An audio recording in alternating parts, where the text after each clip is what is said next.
Lahir dengan nama Joshua, karena ayah saya kan seorang Kristen Protestan, nama Joshua Sweet.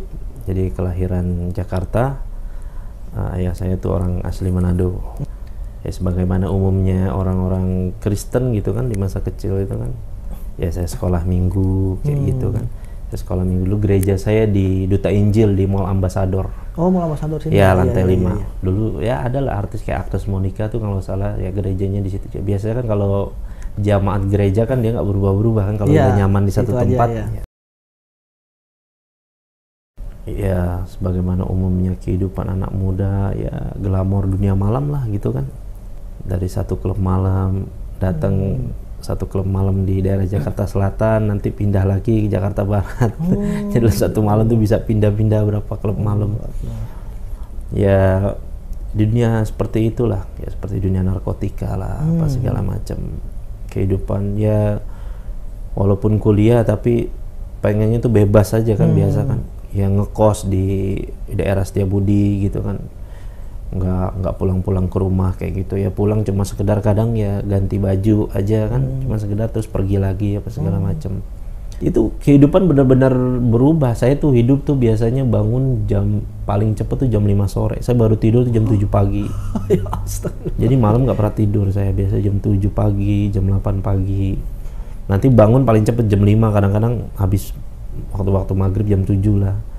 Ya makan, beres-beres jam 9 udah pakai sepatu jalan lagi. Oh ya Allah. Begitu sehari-hari begitu, kayak gitu. Berapa tahun kayak gitu tuh? Ada kurang lebih 3-5 tahun lah kayaknya kayak gitu tuh. Sebenarnya dari zaman SMA pun sudah main dunia-dunia seperti itu, tapi nggak seintens seperti terakhir kali itu.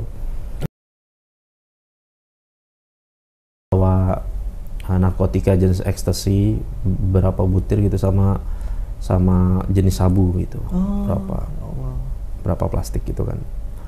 Nah saya kedapatan, terus udah akhirnya saya masuk penjara. Ya, karena saya merasa mungkin karena merasa memiliki dia gitu. Iya. Jadi kayak seakan-akan dia tuh punya saya gitu. Jadi seakan-akan dia memiliki saya gitu. Sehingga sedih saya gitu. Iya. Larut ya. Iya, sampai mau bunuh diri mungkin saya itu. Jadi kayak sampai seakan-akan dunia tuh hancur, hilang semua, hancur gitu. Hati saya tuh dihancurin benar-benar. Saya masuk penjara, kehidupan orang-orang nih. Jadi posek di satu ruangan yang mungkin berapa ya? 3 meter kali 5 meter kayaknya itu. Itu penjaranya? Ya, semacam ruangan kita inilah, segini lah ya.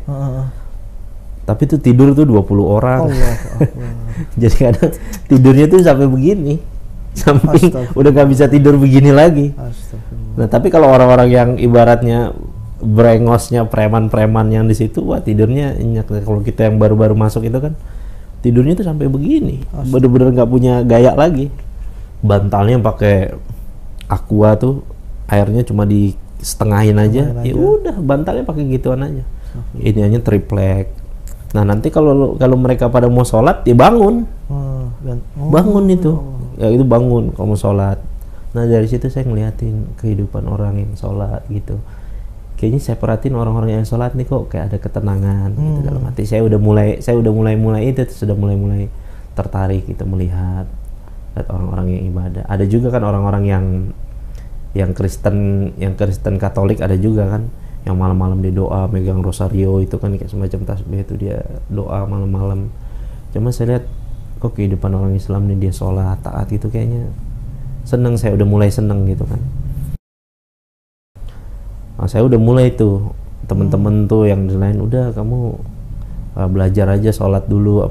Terus saya ke masjid melihat suasana orang ngaji gitu, kayaknya syahdu banget, ngelihat ketenangan gitu orang-orang yang di masjid gitu. Biar katakan banyak ya, mohon maaf ada tatonya, ada banyak apa, tapi dia pada megang Quran gitu kan.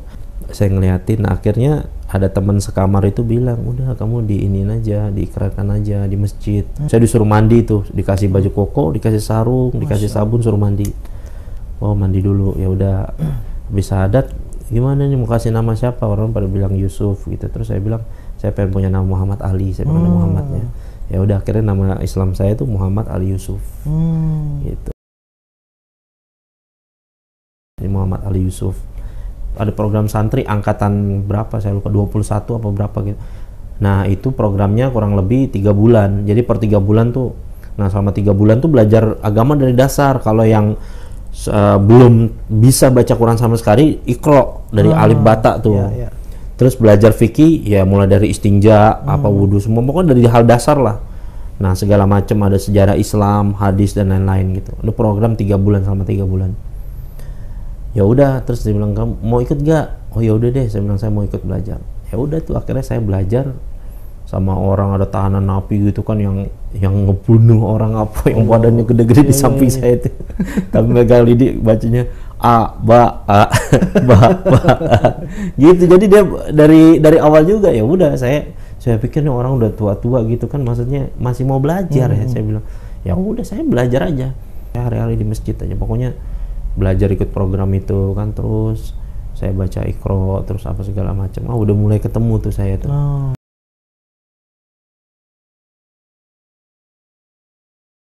Masya Allah.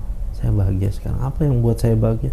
Ya saya dulu nggak kenal Allah, sekarang saya saya sudah kenal kepada Allah. Kalau kita sangka baik sama Allah, pasti banyak kebaikan yang ada di depannya. Karena Allah Subhanahu Wa Taala janji dalam Al-Quran, fa innamal usri yusra, innamal usri yusra. Setelah kesulitan ada kemudahan, pasti bersama, bukan bersama, beriringan ya. Tentang bab pertama seperti itu. Tapi saya dapat pelajaran penting ya, bahwa dalam kehidupan dunia ini sesuatu yang bikin menyakitkan hati manusia nih, karena manusia ini merasa memiliki segalanya. Itu punya dia. Nyakit itu ya. Seperti istrinya dia merasa istrinya ini punya milik dia. Ketika istrinya ninggalin dia akan seakan-akan seorang istri juga suaminya milik dia. Suami ini suami saya. Padahal apa? Istrinya punya Allah. Suaminya, seorang istri suaminya punya Allah. Anak juga kan, anak kitanya punya Allah. Sampai lama saya belajar di dalamnya itu, ternyata Allah kirimkan juga tenaga-tenaga pengajar yang dari luar apa. Saya pernah dapat sampai belajar sama Habaib itu kurang lebih 2,5 tahun saya itu. Beliau tuh lulusan Yaman. Lulusan Yaman di Rubat Tarim sana. Yang di Habaib, gurunya para Habaib sedunia itu di sana itu kan. Macam Habib Umar bin Hafiz kan. Nah, beliau mengambil sanad ilmu dari Al-Habib Salim bin Abdullah bin Umar Asyatiri dan Al-Habib Hasan bin Abdullah bin Umar Asyatiri. Saya pertama kali belajar. Tadinya saya belajar tuh dari buku aja gitu kan. Belajar agama dari buku aja. Cuma saya ngelihat, saya belum paham kalau belajar agama itu harus dengan sanad. Gitu. Ternyata pas diajarkan nih gurunya luar biasa. Ilmunya tuh fakih, sangat fakih sekali. Lama dia di lulusan Yaman gitu kan. Belajarin kita dari kitab dasar, kitab Bidayatul Hidayah, Saminatun Najah, segala macam, Ihya Ulumuddin, sampai semua tuh. Sampai beliau bilang, udah kamu sekarang yang gantiin saya ngajar katanya. Saya akhirnya dikasih ngajar. Itu 2,5 tahun ya? 2,5 tahun saya.